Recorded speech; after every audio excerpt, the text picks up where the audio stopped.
everybody, this is Sir Action Slacks here with the first episode of the Midas Mode 2 Sir Sadim's Revenge blog.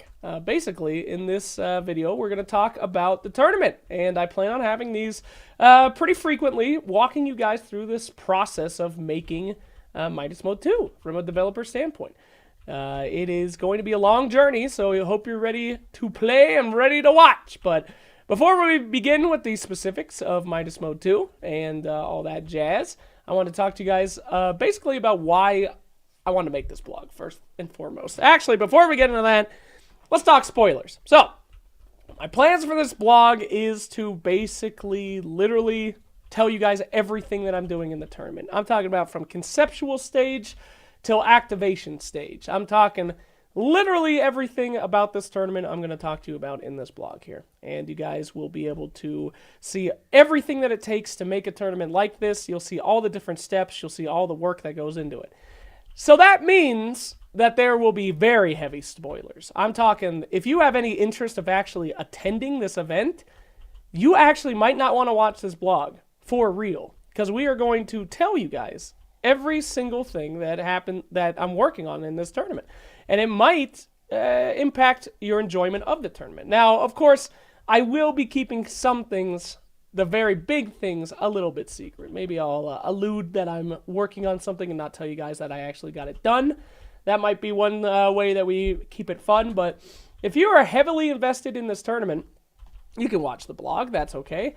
But if you think about actually attending, maybe you actually might not want to watch the blog that much. I will be able to say spoiler alert when I say I have a big announcement coming, but keep that in mind. So, anyway, let's go ahead and talk about generally why we're doing Midas Mode, what my plans are, and all that in the first episode of the blog, and talk about what the general idea and consistency is for what we're planning. So, first things first, what's the main reason why I'm doing Midas Mode? Well, Midas Mode 2's big goal is community and audience. Well, the first goal of Midas Mode 2 that I had was Midas Mode 1, was I wanted to know what it was like to make a tournament. What goes into that? As being talent that has been to so many tournaments before, I've always wondered what things were like on the other side, the people that had to put it on. And I learned a lot about production, I learned a lot about all that, but when it came to designing a tournament and what's important in that aspect, that really interested me. So I decided to take it upon myself to try to learn what that was all about, and I made a creative concept with the help of Z-Freak. Funny story was basically Z-Freak messaged me on Twitter and he said, "Hey, I watched Elimination Mode. They do this in the NFL where it costs money, and I think it'd be really funny to do something like that in Dota." And that's actually where the idea came from. Z-Freak's message on Twitter. And then I expanded on that message and got the tournament to where it was. So, yeah, the idea was basically I wanted to know what it was like. I wanted to make this new thing that focused not only on,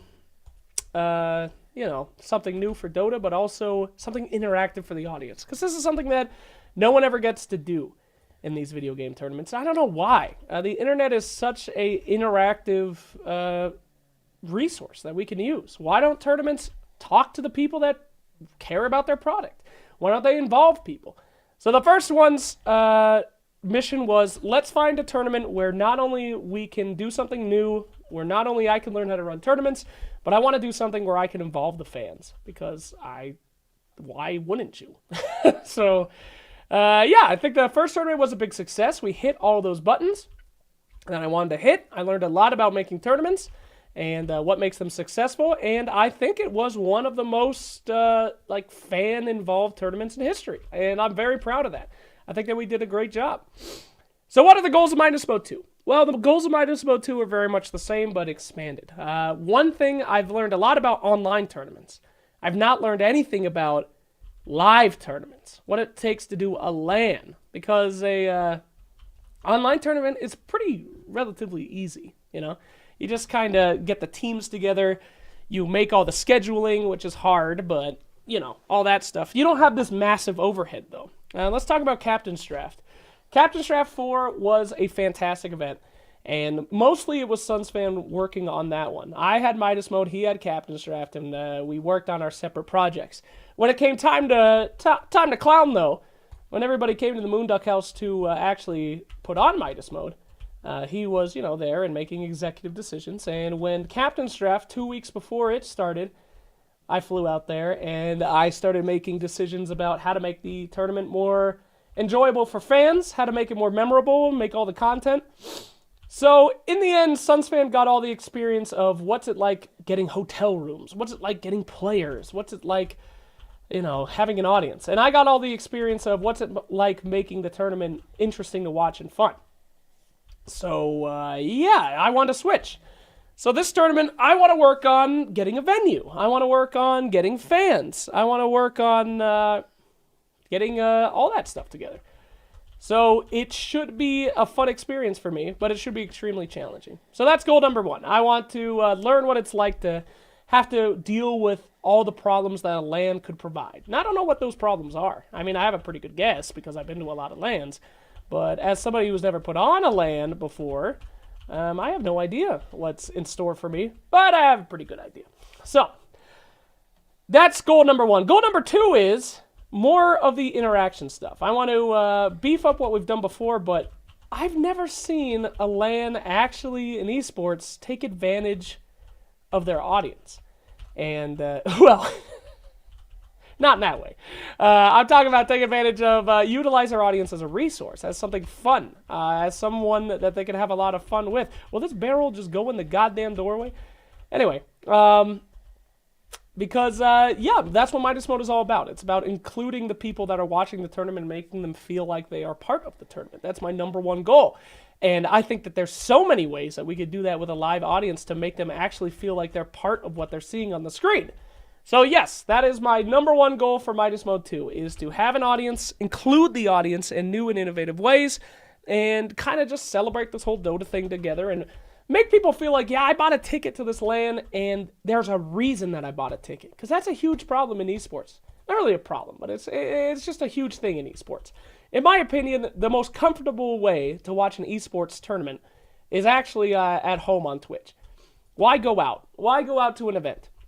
I mean, you get to see your real-life friends, if you have any, which is actually a concern for esports people.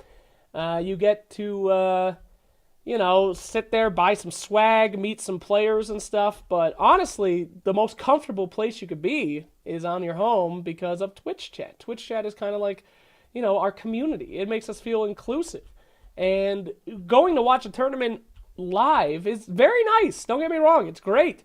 But you don't get that Twitch chat feel where you're like talking and you're like, oh, wow, we're all just a bunch of dudes speaking our mind, talking about this shit. It's actually incredible what Twitch chat is able to do by being able to have this feeling of inclusiveness, this psychological feeling that we're all sharing this thing together. Everyone's putting PogChamp in at the same time, and we're all feeling the exact same way. I mean, don't get me wrong, the roar of the crowd is great, but it takes effort to do the roar of the crowd is what I'm saying. You have to buy tickets. You got to get a hotel. You got to feed yourself. You got to have plans with your friends. You got to do all that shit. That's not for everybody. So I want to make a tournament where you can actually feel like I'm going to go to this tournament, not just because of my friends will be there or I get the live audience feel. I want to make a tournament where people say, I'm going to this tournament because I get to be part of the tournament. In a weird, more so than it has ever happened before in any other game. Oops, Jesus, I'm awful at this. Anyway, so what are my plans for that? Well, I have several ways to possibly get people excited at the LAN and all that jazz. But let's talk about general stuff before we get there. We're going to keep all that for a different episode. So, here we go. Oh, I'll take questions at the end, Twitch chat. Don't worry, I'm just talking, all right? All right, so number 1. What's the plan for Midas Mode in general? How am I going to be able to pull it off? Well, one thing that we learned from Captain's Draft, or else I learned, is that fucking Dota tournaments suck ass. They're awful. And as a person that works Dota tournaments, I mean, I love them. But from a putting on a Dota tournament, from a design standpoint, it's atrocious. Why would anyone want to do that? Okay, number 1, the prize pool. It was Summit 3, I think, when I heard some of the wisest words I've ever heard from a man himself, LD. He told me, I said, how much did this cost? You had to fly everybody in. You have to give them a hotel. You have to do all this. And then the prize pool. And he said, Slacks, if you want to have any kind of good tournament, you have to take the prize pool of that tournament and put a times 1, times 2, times 10 on that prize pool to make a good tournament. All the costs are not the prize pool. The true costs are the costs of making that prize pool happen. I never forgot it. LD's a smart man. He's a genius businessman, but relatively, it's pretty true. If you want to have a $100,000 tournament, you better be prepared to spend $100,000 on everything else, at least.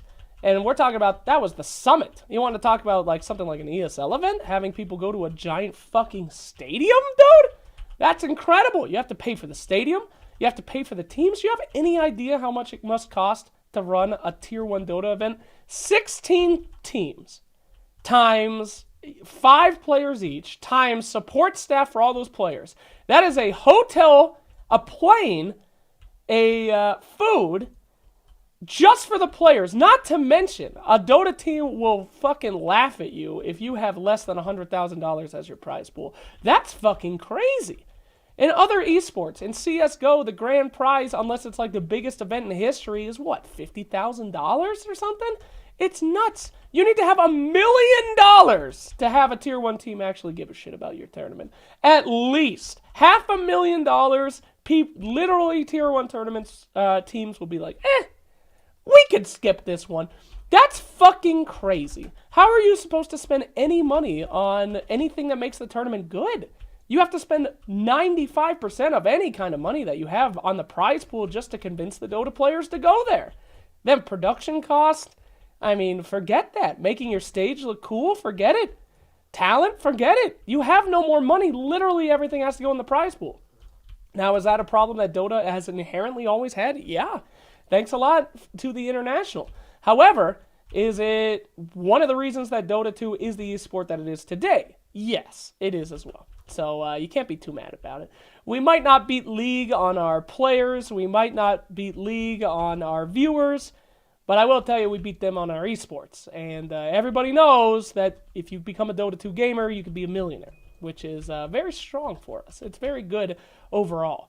The saddest thing is, though, is that the community did that, right? Valve didn't do that. Fucking none of these tournament organizers did that. We did that by making a compendium.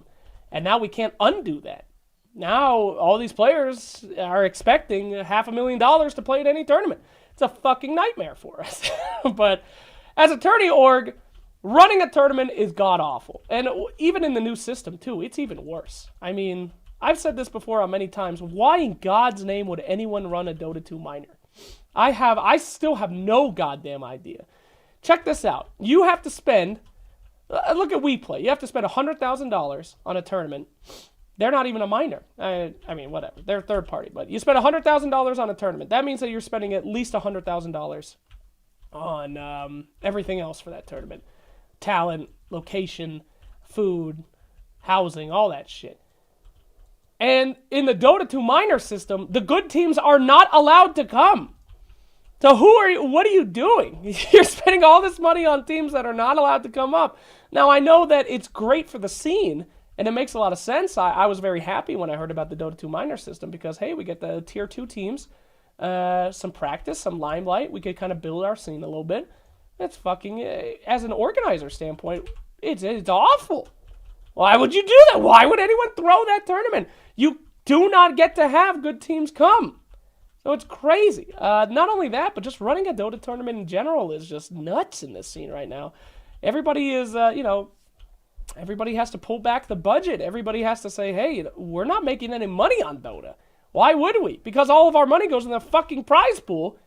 And not only that, but then you have Dota's other inherent problem, which is its community, its streamers. I love Admiral Bulldog. I love Sing Sing. Big fans of both those homies. But holy shit, you put in $100,000 into a tournament, you turn it on, and you get 2,000 goddamn viewers because Admiral Bulldog's streaming the Alliance game for 9,000 viewers. Is that Bulldog's fault? No. He wants to make money. He wants to have a nice, you know, why should he not be able to get viewers? Valve says it's okay to stream his games, but holy shit, can you imagine being a tournament organizer and spending like $300,000 and seeing your stream have 2K viewers and some rando is having free content Sunday and taking literally everything? Why in God's name would you invest in Dota 2?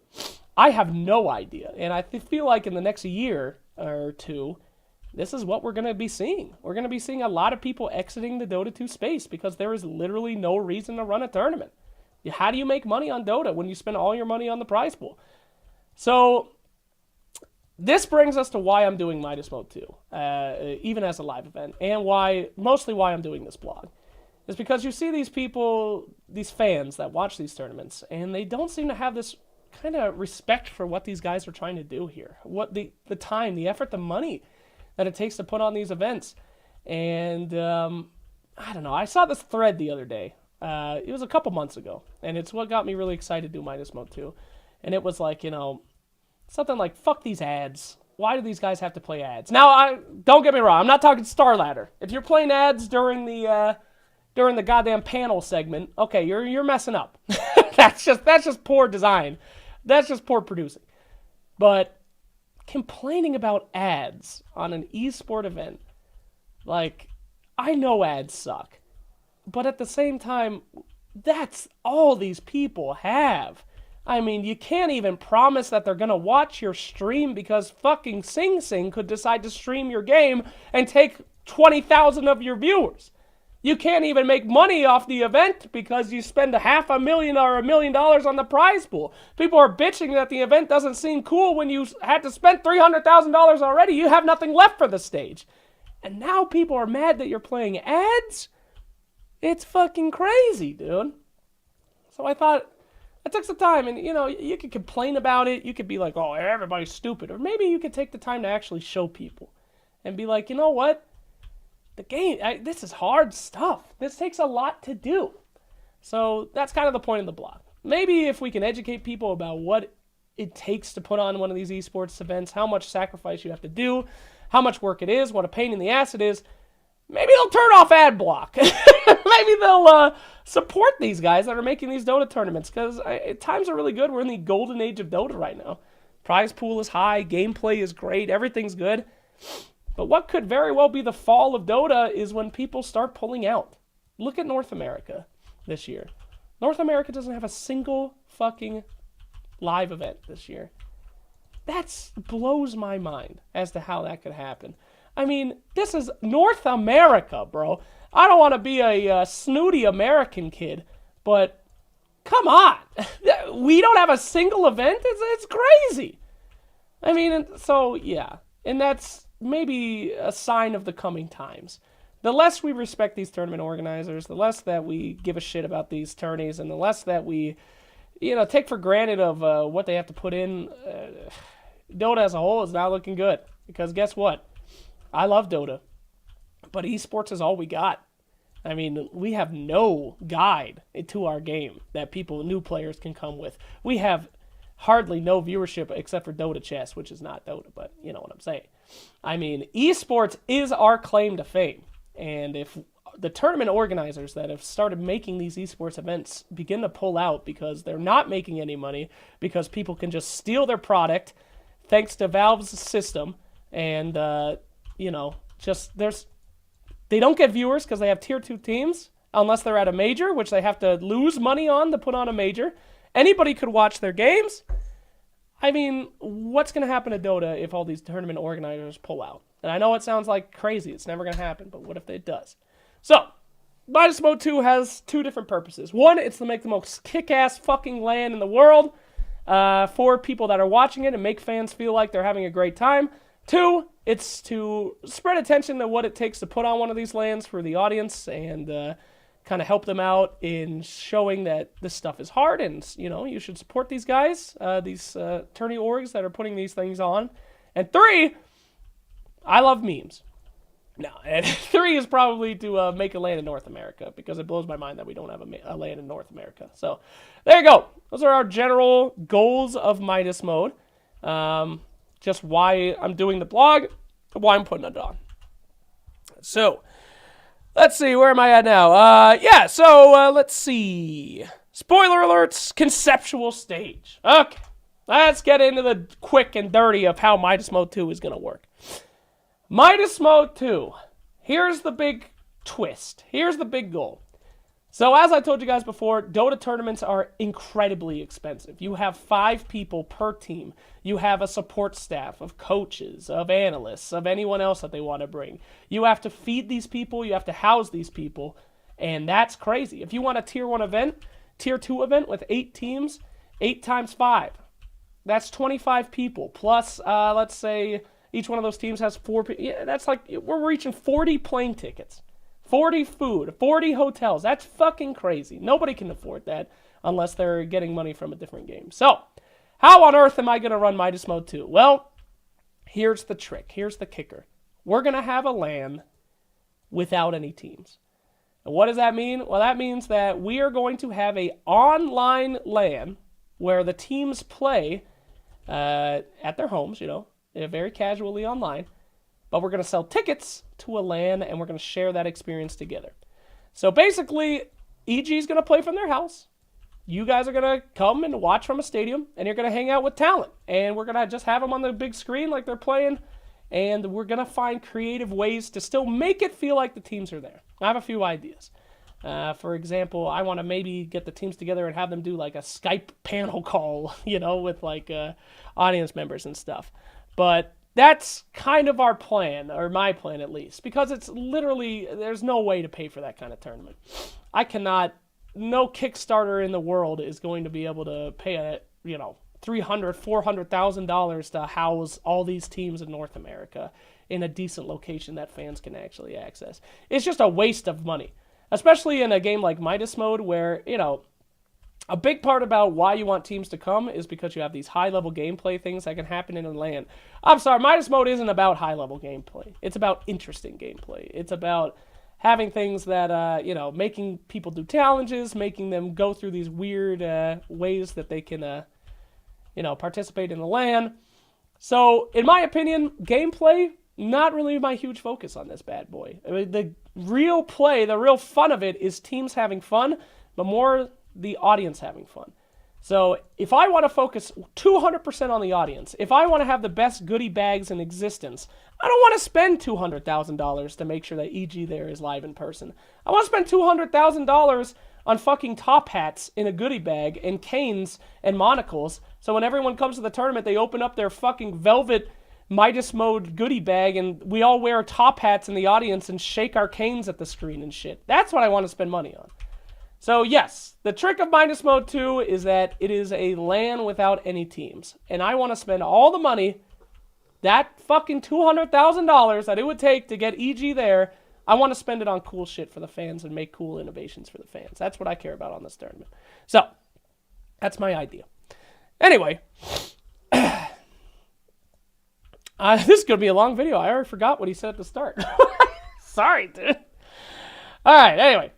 So, yes, that is our big goal. We want to have Midas Mode 2 without any teams actually showing up at the tournament, but we do want to have ways for you to still integrate with those teams and still have it feel like you get to go to the tournament to have a little bit of fun and meet those teams. In my experience, 3 reasons people go to esports tournaments. Number 1, they want to go there to to watch the games with their in-real-life friends or meet other people that have that passion for the game and kind of get that audience feel, the screaming of the, the crowd and all that shit. Number 2, they want swag. They want to buy shit. They want to go there and feel like they're getting something out of it. Their goodie bags, their custom T-shirts, their all that other experience, the stuff that's in the city. They want to spend some money. They want to have an event. They want to go to a fucking amusement park. Number 3 is everything else, signing sessions, everything else that goes into a tournament. Anything that the tournament organizers provide. Bouncy castles at ESL tournaments, just that kind of feel. So that's what they're after in my personal experience for why people go to esports LANs. And I want to focus not so much on number 1, but number 2 and number 3. So signing sessions, don't laugh, dude. Some people want to go to a LAN and meet fucking Arteezy. That's the whole reason they go to the LAN. I want to meet Arteezy. I'm going to the LAN. So that's fine. All right. Yeah. So basically, that's our short list of what we want to do. Now let's talk about location. How am I planning on doing this? Well, I have a plan. You see, one of the cool things that's coming out from the new year is collegiate esports.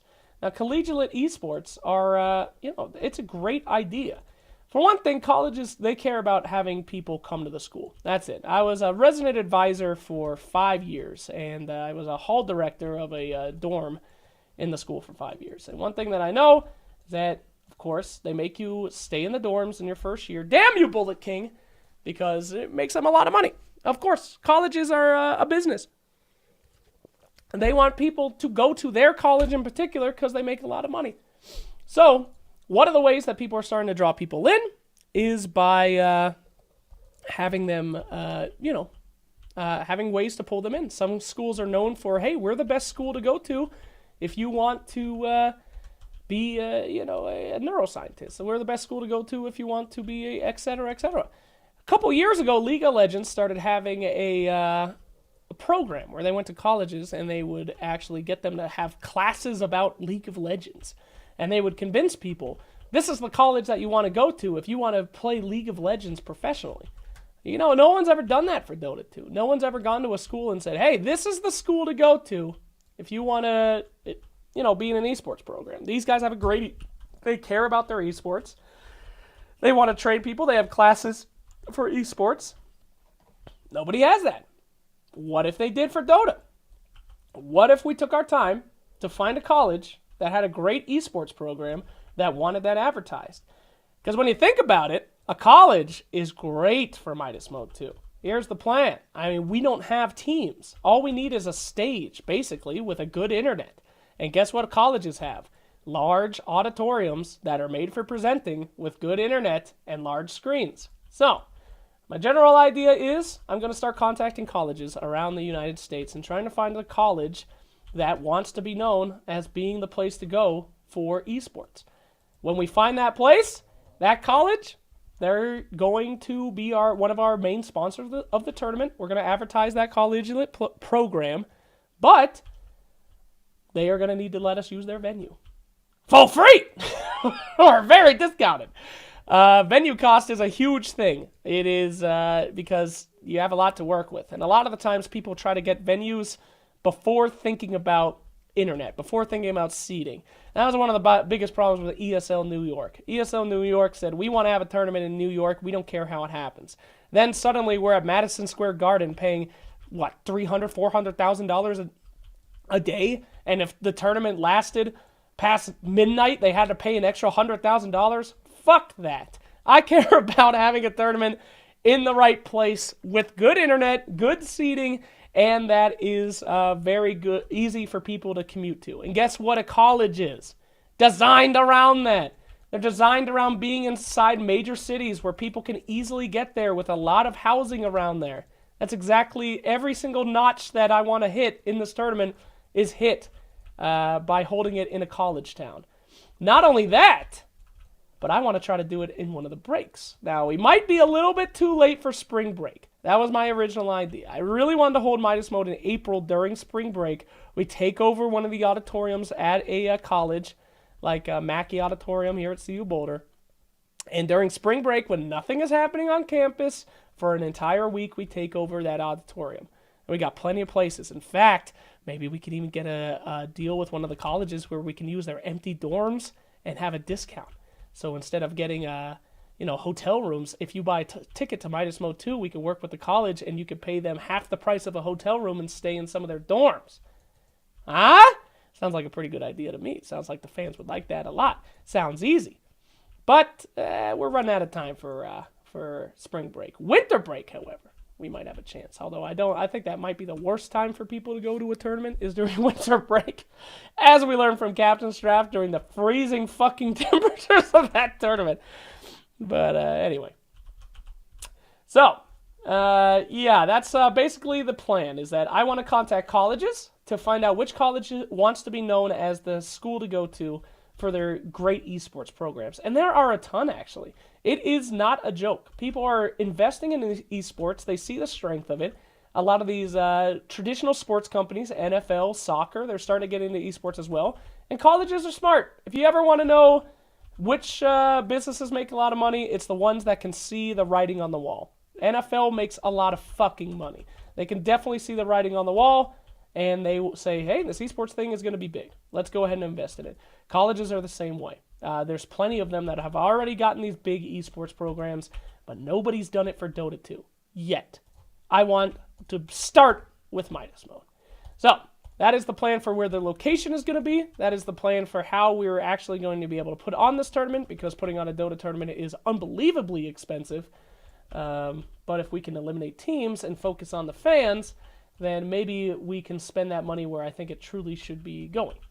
Let's talk about charity. That was no joke last time when the team said they got together and put their money towards charity. That was not something that we planned from the beginning. They literally said, we're just going to give all of our money away to charity. Was I happy with that decision? Yeah, it was nice. I like charity, and God bless them for wanting to give away that charity. But did I think that might have influenced how the tournament was played? Yeah. I feel like maybe the org said, hey, we're going to give away all the money, and then the player said, okay, well, why would I take this tournament seriously? And then they started all randoming all game. Maybe that's what happened. Now, is this tournament going to be another charity tournament? I love charity, in case you guys forgot. I think I've probably done more charity streams than literally anyone else in Dota. Humble brag! Giving away money to people and doing it for like good causes. We used to do it one every year until I got extremely busy. But at the same time, I'm worried about making a tournament that's actually fun to watch, because the people are doing fun things in their game, but they're also taking the gameplay seriously. And watching 5 guys, run around and goof off, it's fun for 10 minutes, but it ain't fun for 3 hours. So, yes, I would like the tournament to be big and for people to pay serious attention to it. Now, your big question here, how do you get players to actually go to a tournament? And how do you get sponsors for a tournament? Well, it's the chicken and the egg. You see, the sponsors want to know that they're going to get a lot of viewers. And how do sponsors know they're going to get a lot of viewers? By getting the top tier teams. But how does a team know that they want to do a tournament? Teams are not motivated by anything but money. I'm sorry. It's not about the esteem of the tournament. It's not about the fans. It's not about anything. Well, that's not particularly true. OG will actually do tournaments just because of the fans. That is, we've seen it before. But the majority of your tier 1 teams say, yeah, we're not doing a tournament unless we feel like we're not going to die and we make a lot of money. So both those things must be met. But how do you get that money in the first place? Because sponsors, they don't want to sponsor a tournament unless they know that they're going to get a good team. So it's this chicken and the egg. You need to have a lot of money to coax the top teams in going, but you also can't get that money unless the sponsors know that the top teams are going. So what's our plan for that? Well, that's step 1. In the first Midas mode, it took a long time to convince teams. Step 1 was convincing teams to sign up and be part of it. And then after I got those promises from those teams, I was able to cold call different sponsors and say, hey, I have these 7-8 teams that are committed to doing this tournament. Here's their viewer demographics. Here's how many viewers they bring in. Last year we had Team Liquid, which was the recent TI champions. These are the TI champions. We can guarantee we're going to get viewership on this tournament. Please give me money. And yeah, it worked for that tournament. It took a lot of convincing. We didn't have too many sponsors on that last one, but the sponsors that we did have were perfect, and they fit the vision that we had for the tournament. Another big part of Midas mode is sponsorship integration. I feel like a lot of people get sponsorship integration really wrong. They fuck it up. They just say, hey, here's a 30-second commercial from this sponsor. Hope you watch it. Well, no one's watching that commercial. No one cares about that commercial. Thanks a lot. Good sponsorship integration is something that not a lot of people are good at. I think ESL is actually getting good at it now. They used to not be that great. It would just be a commercial. But sponsors are not bad people. In fact, they are sponsoring something because they're thinking that they're passionate about it. They want it to work. And the more that you can work with the sponsor and the more that you can integrate that sponsor into your program in ways that aren't sellouty and aren't stupid, but actually fun and interesting. I mean, everybody wins in that scenario. The trick is finding companies that want to have that kind of integration, because it's kind of counterintuitive. A lot of these guys, you think, oh, well, you know, wouldn't that be great if they get to not put in very much money? We have a cool integrated idea. No. A lot of these companies are just like, yeah, we don't care about how you integrate our product. We'll give you $100,000 if you just show a commercial every 45 seconds, but we need to have this contract signed 2 years in advance so that we can make it through our advertising team and all that jazz. Hey, those are great sponsors, don't get me wrong. Getting those like top tier fucking, oh my god, that is fantastic. But at the same time, those integrations are, you know, what's the fun in that? It's not very fun. Just having a commercial play and all that jazz. They don't get value out of that. No, I don't get value out of that. As somebody that's running my tournament, I want everything about it to be entertaining. I don't want to show 4 minutes of ads before and after every game for Elon Musk. I want to make content at their place. I want to show people. I want to be passionate about my sponsors. And that's why doing sponsorship on a tournament like this, where you actually care about the product and you want to work with the sponsors, it takes a little bit of effort to find ones that are actually going to meet that vision. One example is vape. The vape breaks. Went to those guys, a very small, vape juice company that just makes vape flavors, and I told them my idea. I said, hey, I want to have vape breaks. Every time that there's a pause, I want to be able to advertise your product with these cringy dubstep ads. And they said, well, we've never done anything like that before. That sounds like crazy. How many times do you think that the game will actually spawn? Do you think people, or pause, do you think people will actually care about that kind of stuff? I have no idea how this is going to work. And basically, it was just something of trust. I said, listen, I will make your first commercial for you. Trust me. It's going to go well. And you can pay this much if we have 3 pauses. If we have more than 3 pauses, I'll give you unlimited vape breaks if you pay me this much. And you don't have to pay me till the first commercial airs. And they said, okay, we'll see how it goes. First vape break airs. Fucking hilarious. There's like 4 front page Reddit threads. They say, this is amazing. This is great. We've actually got so much advertising from this, we might be getting sued because one of their fucking things was named, it had Taste the Rainbow in it, and somebody from the company, from Skittles, saw it and was like, hey, your logo's the same as our logo. And they're like, don't worry, we're changing the logo. But the fact that somebody from this company saw our little thing is incredible. This is great. And they were super happy with what they got out of Midas Mode. But that's because of proper sponsorship integration. And that's what's hard about finding a sponsorship that is, going to work for this. Because, I won't say it's easy, but finding non-endemic sponsors for large companies like Mercedes for ESL, that ain't easy. But what it is easy to put on, When Mercedes is like, hey, we're going to give you $10 million to advertise for a full year at this tournament. Just make sure that we have X amount of time that's advertised and we want X amount of views. That ain't hard. I mean, you just play commercials. Every single event, like 4 commercials. You have integration stuff like there. You don't even have to make content for that shit. You just have commercials. You give away a car. I mean, you get that name out there.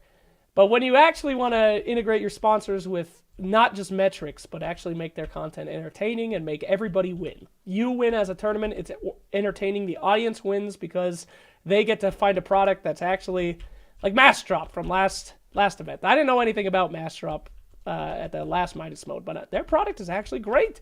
You go online, you get deals, and you get shit mailed to you. I want to find sponsors that I'm not ashamed of advertising. And that's hard. Because people that need advertising, they need it for a reason. Sometimes if they're a great product, they don't need to advertise because like sriracha sauce. Do you know that sriracha has never done advertising? The owner says he's against advertising sriracha sauce because it's the best sauce ever made. They don't need fucking commercials. And by God, he's right. That shit's delicious. But he doesn't need commercials. So some of these companies that will approach you and be like, hey, we really want to advertise. We want to use you guys. Oh, thank you. sometimes they come up to you and they're like, hey, we want you to sponsor our Bitcoin. We'll give you $500,000 to sponsor this Bitcoin. I'm like, I don't want to fucking sponsor a Bitcoin. Jesus, no. I don't want to trick my fans into spending their money on fucking skin coin. That's awful. No offense, skin coin. If you want to sponsor Midas Mode 2, we'll make it work. But, I mean, it's a moral thing, and morals are not great in business. If you're a guy that's concerned about morals, you're not going to last that long. But at the same time, me, personally, this is my tournament.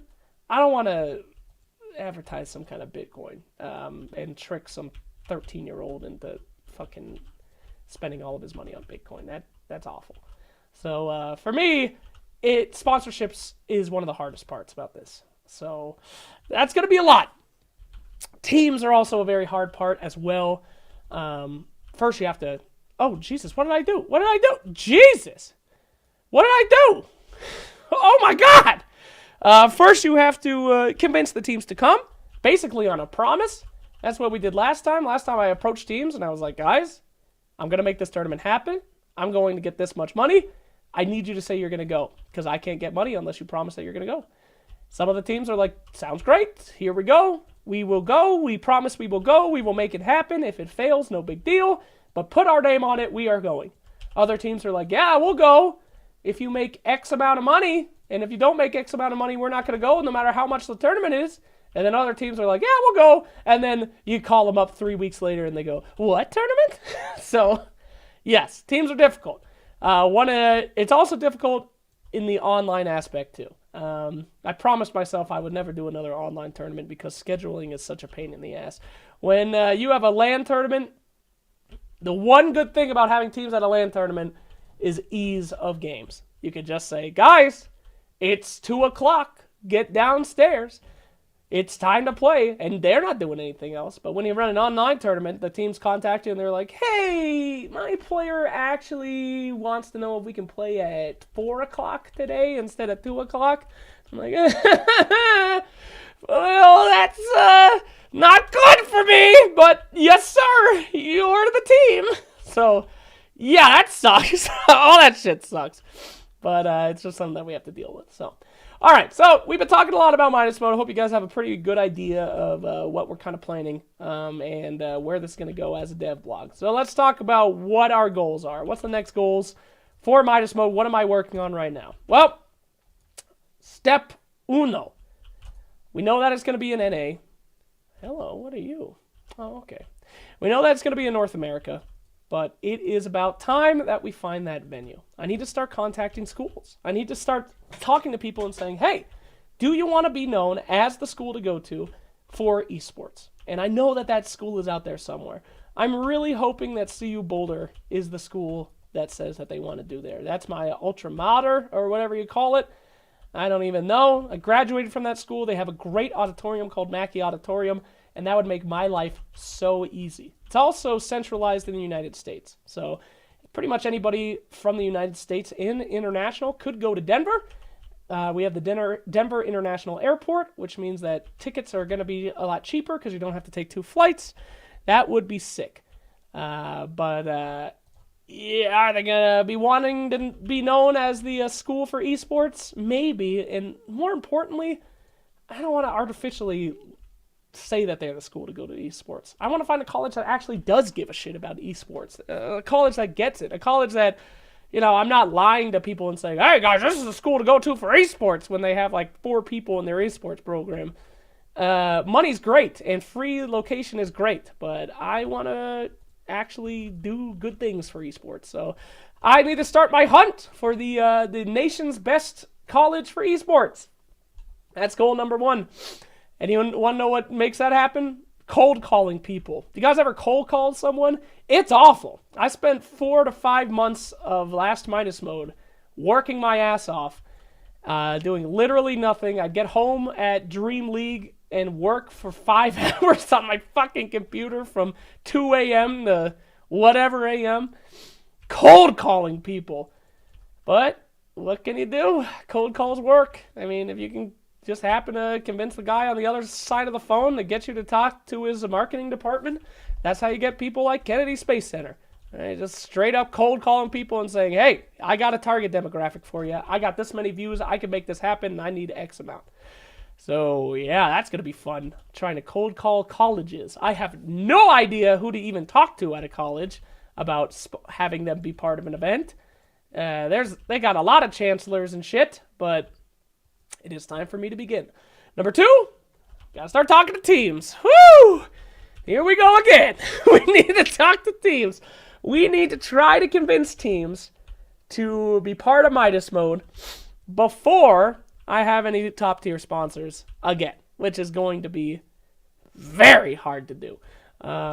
Mostly because the landscape has changed. Last year we did Midas mode. It was it actually was a pretty big year. There was a lot of tournaments to go to, but scheduling was a horrible nightmare. We had to have it be online because there was no other way to do it. I got to try to find some kind of time in the DPC where there's not another event going, where teams will say, yeah, we'll go to that, and we trust you enough, Slacks, that we trust that you'll make us $100,000, and we will not go to other tournaments if they show up. We will stay loyal to Midas mode. Every single team that participated in Midas mode last year did that. The Perfect World Minor was announced later in the year to be the same time as Midas mode, and they all promised me that they would go to Midas mode even if another tournament came up. And a lot of teams that were promised broke that promise. But every single one of those teams that you saw at last year's Midas mode, they were asked to go to the Perfect World Minor. They could have made a lot more money. They could have done a lot more things. But they said, we're passionate about the community aspect of this tournament. We promised you personally that we wouldn't fuck you over. We're going to go to Midas mode. And that was an incredible moment. But we have to do it again. I think we delivered on last year's Midas mode. Maybe we didn't. Maybe EG thinks that Midas mode 1 sucked. I don't fucking know. But we have to start again. So, here we go again. Let's get to work. Step number 1, boys. Before the next blog post, I need to sign on teams, and I need to find a venue. And after that, then we start the biggest challenge, sponsors. And after that, then we get to the fun shit. But until then, the hard stuff. Let's get a venue. Let's get sponsors. Time to start cold calling colleges. So thanks a lot, everybody, for watching the first episode of this blog. I hope you know why I'm putting on Midas mode. Hope you're interested in the process of doing it. This was a very much meta version of the blog as we get down to the nitty-gritty of actually making the tournaments. When I talk to you guys about stuff like set design, stuff like, organizing the economy, stuff like organizing the... oh, God, I'm sweating already. Organizing the everything, what do you call it? The tournament, or, how they play, when they play against each other, how many rounds, how many teams. Oh, Jesus, it's coming. But anyway, we'll get into all that later. This is a very much meta blog post. So, that is the end of me just talking randomly. And time for you guys. Twitch chat. I'm here. I'm sorry. I haven't been paying attention to you very much, but it is time for our Q&A section. Do you guys have any questions, anything that you want me to talk about? I'm an open book. Spoilers are open.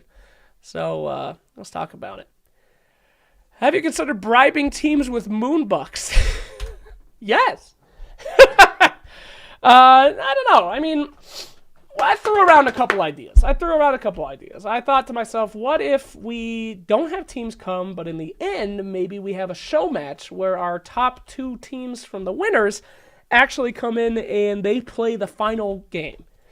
It sounds like a really cool idea, but then when you think about it, it's not, because they need travel time. So if they win Midas mode, if we have our grand finals with those 2 teams live in person, then the grand finals will need to be 4 days after the actual end of the tournament. Now that sounds easy. Slow down! That sounds easy, but it's really not. Because you have to remember, we still need to pay for the venue. We still need to pay for hotels. We still need to pay all the talent. So basically, to have people show up live for a grand final with giving them enough time to rest, then... yeah, I'm basically going to be spending, $100,000? Plane tickets, food, housing, talent fees, just to have that live aspect for 4 hours on the last day. Is it worth spending $100,000 to be able to smell universe? Maybe for the fans, but I think that there's better things we can spend that money on that will make the thing more exciting for the fans. So that's for me. All right, let's see. Other questions. You need a higher quality Mr. Midas. That's not true. That's not a question, and you're wrong. All right, let's see here. Can I try to get you in contact with an esports at my school since I'm in the club and I know people? I would love that. Sure. I feel like Midas Mode is a community tournament, and if you guys have anything that could help with making the community, if you guys want to talk to your school and say, hey, this guy's doing this stupid thing, check out this blog, I think that we could be the school that he goes to. Of course, please reach out. Anything that you guys have, any suggestions that you have. This is the reason I'm doing the blog, because I want this tournament to feel like the community made it just as much as I did. So, yeah, hit me up, dude. Email me, siractionslacks@gmail.com, and we will get that going together. So, sure. Can we ask you anything about this or you? Sure. Yeah, ask me anything. Will techies reprise their role from last year? Hope so. Hope we get to see some techies. I really wanted to hold this tournament on spring break, not only because, spring break is great with this college idea that I have, but also because Mars! I want to be the tournament that premieres Mars, boys, and has people playing Mars! But I think April, halfway through February? I'm not sure I'll be able to put on a tournament in a month and a half, but hey, man, who knows?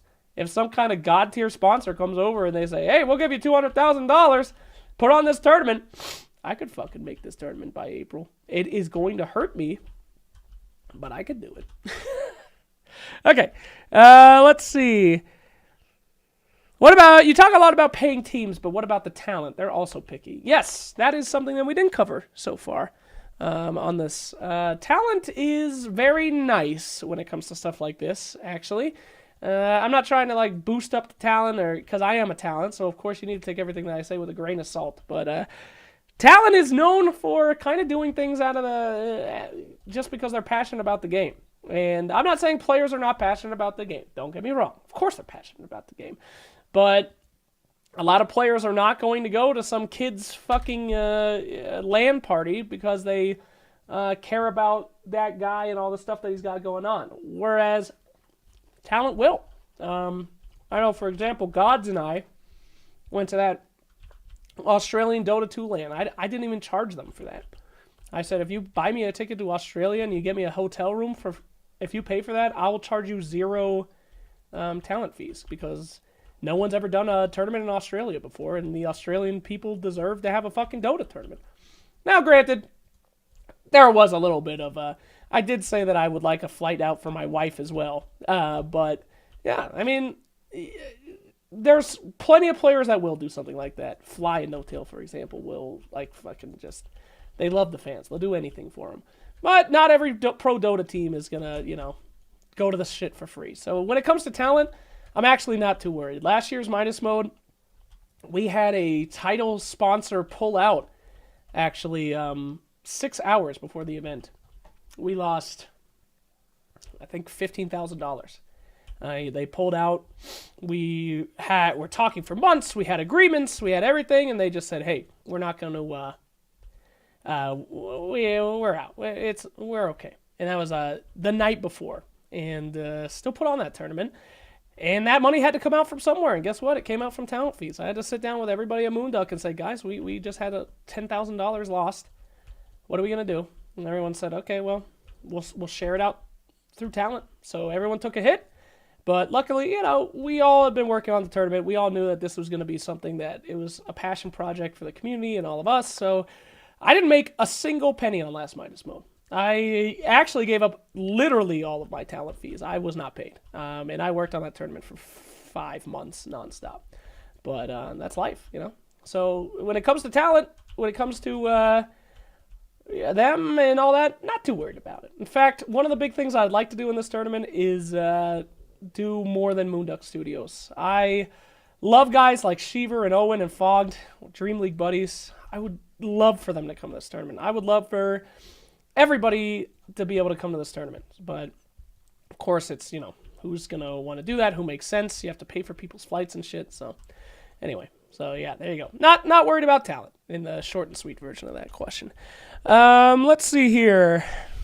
Schedule an ad break so people can leave ads running on stream. Oh, gracious. I should have read that one all the way. Ad breaks. Yeah, ad breaks are, of course, going to be part of it. We need ad breaks as talent to be able to breathe, especially in a live event. You need that. What's your second favorite esports title? Rainbow Six Siege, probably. I love that. That game came back from where it was. How big a part will Miss Sursadine be? Oh!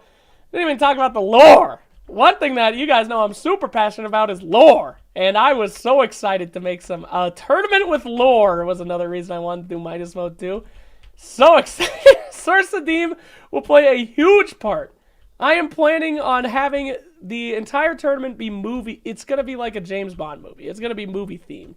So the entire time, every day, there will be more lore added. I want Sir Sadim to be a living, breathing part of the tournament, and his battle to ruin Midas Mode 2 will be kind of part of the tournament. I want to make a bunch of content ahead of time, have twists and turns, and all those different things that happen in the lore will be part of the tournament itself. So that's my plan. I considered how randoming will work this time around. No, not yet. We'll get to that later. Let's make sure that the tournament happens first, and then we'll fix it. Have you considered, will Sunsfan return to Dota 2? Yes, I hope so for this tournament, yeah. Did you forget to hit record? No, I got it. I have an important message for you about Midas Mode 2. Thank you, Hot Coffee. I'll check that out. Telling sponsors you have Mott should be enough for viewership. I agree. Looking at college leagues on Liquipedia, will do. Dungeons and Duckers, any chance we get them again? Maybe. Maybe we'll play Dungeons and Dragons at the event with fans. That'd be a fun way for us to end the show every night. I like it. Would you consider doing a Dota tournament during a gaming convention? That sounds not bad. Although you do have to have the stipulations. Remember, everything that you don't do under your own roof means that you're doing it for someone else. So if we do Midas Mode 2 at Gamescom, and we have to do everything Gamescom wants us to do. And if Gamescom says, hey guys, you can't say any naughty words on the stream. No, if anyone drops an F-bomb, you have to pay us $30,000. That ain't going to work. So I mean, it's certainly everything's open for interpretation. And I think during the life of this blog, you're going to find that my vision for the tournament and what I'm looking for will maybe be completely different from what it turns out to be. Do you have a short list of preferred locations yet? I think centralized U.S. is good. I'd like to avoid hotspot hubs like L.A., Seattle. I think that those are very, very expensive. More expensive. I'd like to spend less on venue, more on fans. So I'm hopefully looking for a centralized place in the U.S. or something like Chicago. Something that's, got a school that's built up in a safe place where it won't cost an arm and a leg for our fans to go to. Everybody wants to have a Tokyo tournament, but nobody wants to pay to go to Tokyo and live there for a week. Let me tell you that. Let me hear. Yes. Full Sail just opened an arena that could. What about the arena they do E-League in? Yep. That could work, and I'm completely open to changing this college idea and just going with like a traditional person. They have an esports arena in Las Vegas. That would be amazing for this tournament. But, as I said before, if you're not organically finding your location, you have to deal with whatever stipulations those people have. So maybe it wouldn't be a good fit, but we're gonna figure it out. Do you have any ideas, any teams to make? Do you have any ideas to try to make the teams actually win? Well, I feel like the last time that they didn't actually try to win because they gave all their money away to charity. And I feel like the bigger prize pool you get, the more teams are going to go and the more they're going to try to win that prize pool. So Midas Mode is a very difficult tournament in terms of that kind of stuff, because we have to think, we want the teams to have fun, but if they're having too much fun, if they're randoming every single game and not caring about the games, then it's not entertaining to watch. So the answer to that is quite simply prize pool. And, let's talk about how nice the teams were last year again. Midas Mode 1's prize pool was abysmal. It was nothing. It was a drop in the bucket for those Tier 1 teams that participated. And that's probably the reason they gave it away to charity, because why do they want people to know that they're going to play a tournament and make $30,000 as a fucking TI winning team? I mean, they want their invites to tournaments to matter. And they want to be known as Tier 1. And guess what? You can be Tier 1 from talent, from the things that you do, but what also makes you Tier 1 is being picky about what you choose to show up to.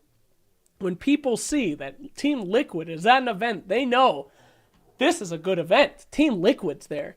And they don't want to be known as a team that's going to be like, well, okay, Team Liquid will go to this shitty, dinky $20,000 tournament. They need to keep that up. So the teams did me a huge favor last year by participating in that Midas Mode, because the prize pool was nothing. So the more money we can raise for Midas Mode this year, the more serious the teams will take it, and hopefully the better quality of teams that we will get there. Okay. Is Nahaz coming back to help with the economy? We'll see. Hopefully. The economy had some pretty big fucking issues last year.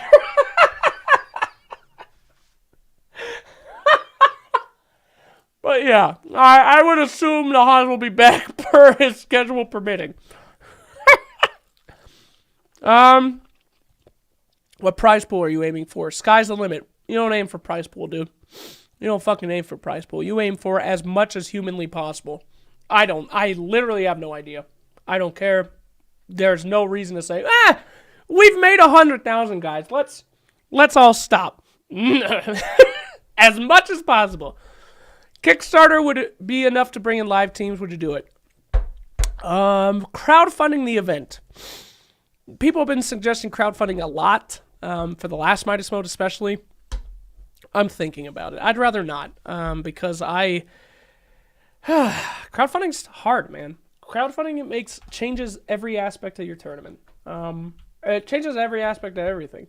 I want to make something for people, and I want them to feel like this is something that they can enjoy as a gift. And as soon as you bring in crowdfunding, you have a large part of your community that very rightly is saying, I paid for this. I am paying for this. And this is not the product that I want. You effed up. If there's any mistakes and the tournament was crowdfunded, that's an issue. Because now it's not just, well, this is a tournament these guys put on. We're 5 hours late. This team didn't show up, blah, blah, blah, blah, blah. When you crowdfund, you make promises. And some people don't care about fulfilling those promises. I certainly do.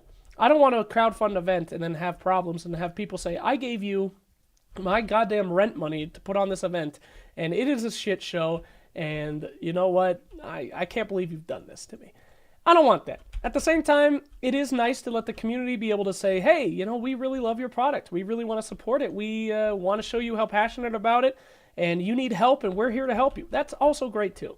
So it is kind of like a 50-50 for me. I'm always very nervous about asking my fans and, just Dota fans in general to give, because they already give so much. And, yeah, I don't know, man. We'll see. We'll see how it goes. If we're having some major issues with sponsorship, we could last resort crowdfund, but it just doesn't feel good. I want to be able to make something on my own merit and be like, hey, I worked my ass off. Here's something, and you get it for free. I don't need anybody's help. But sometimes you need help, so we'll see how it goes. Okay, I can show up in person. Nice! That's not a question. I'll take it. Talking about talent, consider having big Dota streamers. Bulldog Sings and cast games from your home. That way you get the viewers and you avoid them casting their games on Twitch. That is the saddest message I think I've ever read. Thank you. I've spent 6 years streaming, and that is the saddest thing I have ever read. That's a heartbreaker right there. Holy Jesus. God, that'd break me. One good thing that is good about Midas Mode is that you can't really restream it. You can, not in Valve's way.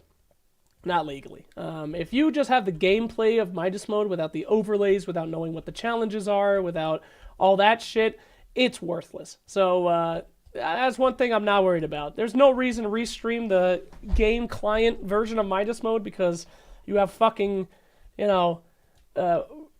Zai running around in circles, all chatting, bring me the pizza, and you're like, what in God's name is this? So, not too worried about that. Can you get KFC to sponsor you so you can get Fog some of that yuckin'? God, I hope Fog comes. That'd be great. Name and shame them. I don't know who we're talking about. Open donation for prize pool. Yeah, we talked about that. Do you plan on having any job apps or volunteers? Whew! Volunteers! No, I have never considered that. I don't like volunteers on anything. I guess I can make chat bigger since we're kind of just doing this now, but I don't like volunteers. A lot of people offer to make me free art for my videos. They offer to make me free music. It's never a good idea because people should be paid for what they do. And if they sell themselves for free now, it's a lose-lose situation. Let's say that you volunteer to do X and you do X and it's a failure. Well, great, because I'm not paying you to do anything. So, I mean, for you, that's great. For me, that's not great because I've paid you, because I really need what you're volunteering for. And if I'm not paying you money, then what kind of motivation do you have to do it during the hard times? Volunteering sounds fun, but when it's like 5 a.m., and I really need you to get this video edited, and you promised me that you'd do it for free, a promise is nice, but you're not paying me, so fuck off. I'm going to go take a nap. Also, the inverse is also a loss, too. What happens when that volunteer work takes off? What happens when you give me a free song that you made, and the song becomes a hit, and I'm making a lot of money, and you gave it to me for free? Do you feel good about that? Is that a problem for you? Is the exposure enough? I don't like to ask or answer those questions, so I pay people for everything. And that's the reason I have my Patreon. I don't take any of the money out of my Patreon. I use it. I pay artists. I pay editors. I pay everyone. If I ask anyone for something, I'm paying them. So anyway, let's see what else we got. You should sell spots on East Castor suit. That sounds great. Good idea. Is Artifact going to be part of Midas mode? Oh, what a heartbreaker. Yes, that was my original plan. Actually, in the trailer, Mr. Midas said that he was going to throw an Artifact tournament for the fans watching the event. During the event, my original idea was to have Midas mode going, and the fans have a separate Artifact tournament when Artifact Mobile comes out that they're playing for a portion of the prize pool. I wanted 10% of the prize pool to go to the audience that attends the event to win an Artifact tournament there. But of course, that doesn't look like it's happening now. Probably only 2 people that attended the event would be playing Artifact, but that was one of my key things that I wanted. I was like, I want to make a prize pool not only for the teams, but for the fans too. Well, that's dead. So, I don't know. Maybe if Artifact comes back, we can do that. But what a sad time. Yo, Sykes, what are you doing? This. What's your favorite food? Pizza. Outdoor tournament? Big headache. No thanks. What's your weed strain? I don't smoke weed, bro. I'm a functioning member of society. Do a movie theater like thing, like Fathom Events, where they do live broadcasts? Yep, I thought about that. Movie theaters do have great screens. They're very good. But we do need a stage. We need talent. We need casters. We need panel. Movie theaters don't really have that. I did spend 4 years of my life working in a movie theater, too. I kind of know a lot about them. I did think, check this one out. For a while, I wanted to do it in a, what do you call those things? Observatory. Imagine an observatory. Dude, observatories are made for esports events. Think about it. It's a 360 room with a giant screen that everyone can see, and it's dark, and it's got amazing speakers and lasers and fog built in. Fucking observatories, bro! But they don't hold that many people, so I don't know. Will you invite the ass guy? Sure. Set up Midas Mode 2 patrons with rewards. Who knows you can make that much money? It's not about the money. It's about what it means to do that. If Nahaz show up, can I cosplay as him? If you cosplay as Nahaz, I will have you on the panel to replace him. Chit Chat bot allowed players to earn moonbucks. Yep, I do hope to actually expand on that. I really want to make a compendium, but we'll get into that later. Come to Canada. I know BTS use Smash GG for crowdfunding. Yeah, crowdfunding, we talked about it.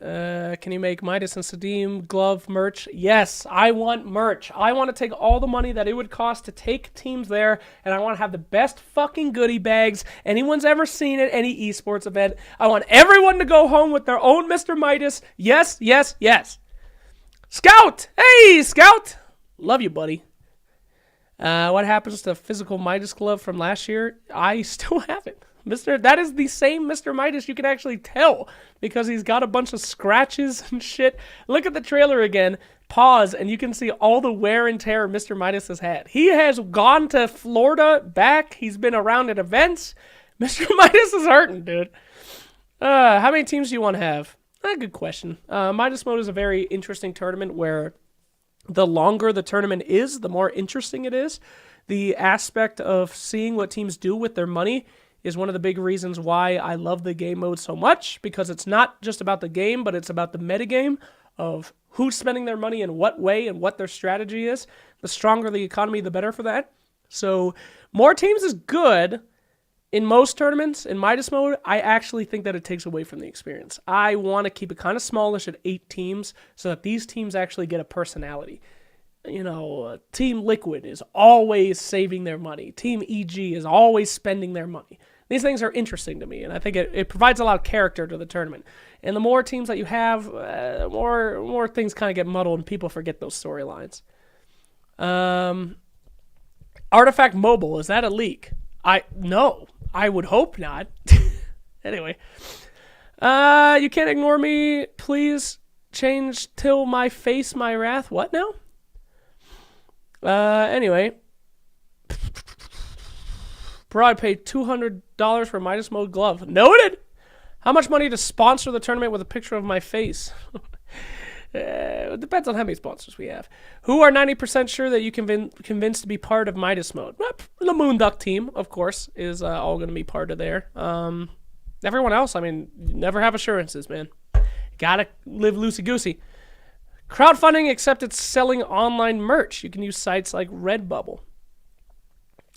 That's cool. I like that. That's a very good idea. Traveling tournament. Each team has a bus tour. Oh, God.